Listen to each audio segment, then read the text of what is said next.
Hi friends, welcome to my channel. இன்றைக்கி வீடியோவில் பார்த்தீங்கன்னா ஒரு கப் மைதா மாவு வச்சு அப்படியே வாயில் வச்சதே கரைகிற மாதிரி ஒரு அருமையான ஸ்வீட்டு, ரொம்பவே ஜூஸியாக இருக்கும். வாங்க எப்படி செய்யணும்னு பார்க்கலாம். வீடியோக்கு போகிறதுக்கு முன்னாடி நம்ம சேனலை புதுசாக பார்க்குறவங்க மறக்காமல் சப்ஸ்கிரைப் பண்ணிடுங்க. கூடவே ஆல் பட்டனையும் கிளிக் பண்ணிடுங்க. இந்த ரெசிபி செய்கிறதுக்கு நான் ஒரு கப் சர்க்கரை எடுத்துருக்கிறேன். அந்த ஒரு கப் சர்க்கரையிலேருந்து ஒரு 2 டேபிள் ஸ்பூன் மிக்ஸி ஜாருக்கு மாற்றிட்டு அது கூட ஒரே ஒரு ஏலக்காய் வாசனைக்காக சேர்த்து நல்லா பவுட்ரு பண்ணி எடுத்துகிட்டு வந்துக்கலாங்க. வேறொரு பவுலில் பார்த்திங்கன்னா 1/4 கப் தயிர் சேர்த்துருக்குறேன். நான் ஒரு கப் சர்க்கரைக்கு 1/4 கப் தயிர் எடுத்துருக்குறேங்க. இது கூட 1/4 டீஸ்பூன் பேக்கிங் சோடா சேர்த்துட்டு விஸ்க் வச்சு நம்ம நல்லா கலந்து விடணும். இந்த பேக்கிங் சோடாவும் தயிரும் நல்லா கலந்தது பார்த்திங்கன்னா நல்லா பபிள்ஸாக வரும். பார்த்தாலே உங்களுக்கு தெரியும். இது அப்படியே ஓரமாக இருக்கட்டும். இனி நம்ம மாவு மிக்ஸ் பண்ணிக்கலாங்க. வேறொரு கடாயில் பார்த்திங்கன்னா 1 கப் மைதா மாவு எடுத்துருக்கிறேன். 1 கப் மைதா மாவு, 1 கப் சர்க்கரை எடுத்துருக்கிறேன். 1/4 கப் தயிர், 1/4 டீஸ்பூன் பேக்கிங் சோடா, இதுதான் அளவுங்க. நீங்கள் மைதா மாவுக்கு பொதுவாக கோதுமை மாவு கூட எடுத்து செய்யலாம். இதில் பிஞ்சு போல் சால்ட்டு, ஏன்னா நம்மளுக்கு ஸ்வீட்னஸ் நல்லா இருக்கிறதுக்காக நம்ம கொஞ்சமாக சால்ட்டு சேர்த்துருக்குறோம். நம்ம அரைச்சிட்டு வந்த பவுட்ரு சுகர் அதையும் சேர்த்துக்கலாம். அது கூட நம்ம தயிர் கலந்து வச்சுருக்கோம் இல்லைங்களா, அந்த கலவையும் சேர்த்துக்கலாம். சேர்த்துட்டு ஒரு விஸ்கு வச்சு நல்லா கலந்து விட்டுறலாங்க. நம்ம முதல்ல நல்லா கலந்துட்டு அப்புறமா தண்ணி சேர்த்துக்கலாம். தண்ணி பார்த்திங்கன்னா ஒரு 2 டேபிள் ஸ்பூனுக்கு சேர்த்துருக்குறேன். இந்த தண்ணியே போதுமானதாக இருக்கும். ரொம்ப சேர்த்துனா அது குழஞ்ச மாதிரி ஆயிருங்க. அதனால் 2 டேபிள் ஸ்பூன் தண்ணியே சரியாக இருக்கும். சப்போஸ் நீங்கள் கலக்கும் போது கெட்டியாக இருந்தால் மறுபடியும் கூட கொஞ்சம் தண்ணி தெளித்து நல்லா கலந்துக்கலாங்க. ஃபஸ்ட்டு விஸ்கில் கொஞ்சம் கட்டி இல்லாமல் கலந்துட்டு கையால் நல்லா கலந்து விட்டுறலாங்க. ஒரு 5 நிமிஷம் போல் கையால் நல்லா திருப்பி திருப்பி கலந்து விடணுங்க. அப்போ தான் மாவு நல்லா நம்மளுக்கு சாஃப்ட்னஸ் கிடைக்கும். பாருங்கள், இது போல் நல்லா வேகமாக நல்லா கலந்து விடணும். ஏன்னா நம்ம இதை இனி ஒரு அரை மணி நேரம் அப்படியே வைக்க போகிறோங்க. பாருங்கள், கையால் மாவு எடுத்து பார்த்திங்கன்னா இது போல் இருக்கணும். இதுதான் சரியான பதம். ஒரு மூடி போட்டு ஒரு அரை மணி நேரம் நம்ம இதை அப்படியே வச்சுக்கலாங்க.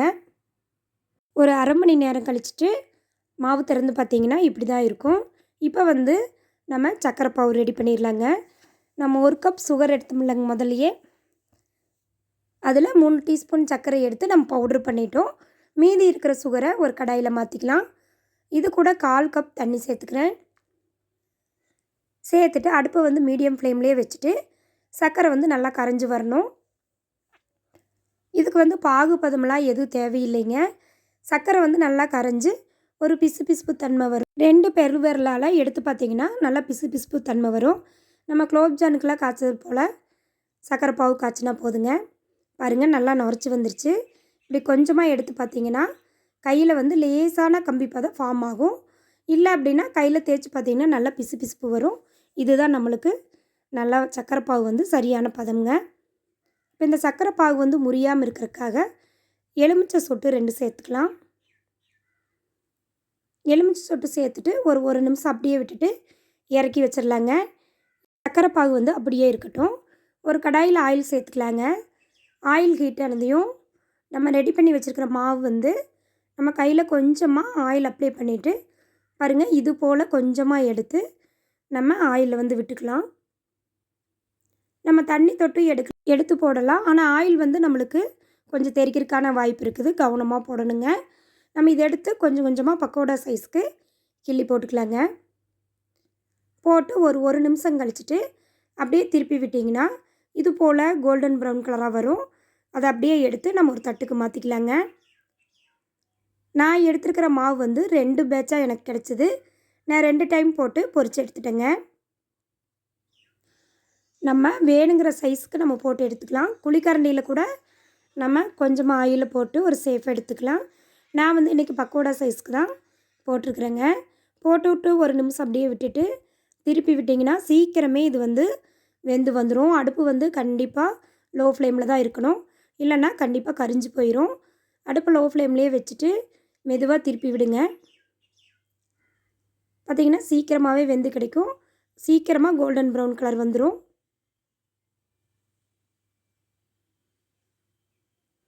பாருங்கள், இது போல் வந்ததையும் நம்ம இனி எடுத்துக்கலாம். இந்த ஸ்வீட் செய்கிறது ரொம்பவே ஈஸி. சட்டுன்னு செஞ்சிடலாம். ஒரு அரை மணி நேரம் இருந்தால் அருமையான சூப்பரான ஸ்வீட் ஈஸியாக செஞ்சிடலாங்க. பாருங்கள், எல்லாமே நான் பொரிச்சு எடுத்துட்டேன். இனி நம்ம ரெடி பண்ணி வச்சுருக்கிற சர்க்கரை பாவில் போட்டு நம்ம டிப் பண்ணிக்கலாங்க. நீங்கள் ரொம்ப நேரம் சர்க்கரை பாவில் போட்டிங்கன்னா குலோப்ஜான் மாதிரி ரொம்ப ஊறிடும். அது ஒரு தனி டேஸ்ட்டாக தான் இருக்கும். ஆனால் நான் சர்க்கரை பாவில் போட்டுட்டு ஒரே ஒரு நிமிஷம் மட்டும் திருப்பி விட்டுட்டு எடுத்துக்க போகிறேங்க. இது ரொம்பவே டேஸ்ட்டாக இருக்கும் இப்படி செஞ்சிங்கன்னா. பாருங்கள், ஒரு நிமிஷம் போல் ஆயிடுச்சு. நம்ம இனி எடுத்து ஒரு தட்டுக்கு மாற்றிக்கலாங்க. அருமையான டேஸ்டியான சூப்பரான வாயிலுக்கு வச்சதே கரையிற மாதிரி ஒரு ஸ்வீட் ரெடி ஆயிடுச்சு. இந்த வீடியோ பிடிச்சிருந்தா சேனலை மறக்காமல் சப்ஸ்கிரைப் பண்ணிடுங்க. லைக் பண்ணுங்கள், ஷேர் பண்ணுங்கள், கமெண்ட் பண்ணுங்கள். பாருங்கள், அருமையான ஸ்வீட் நம்மளுக்கு ரெடி ஆயிடுச்சு.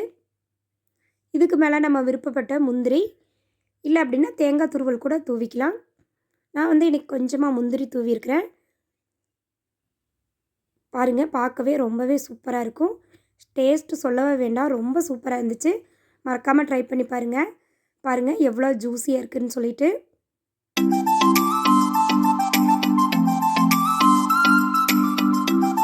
தேங்க்யூ.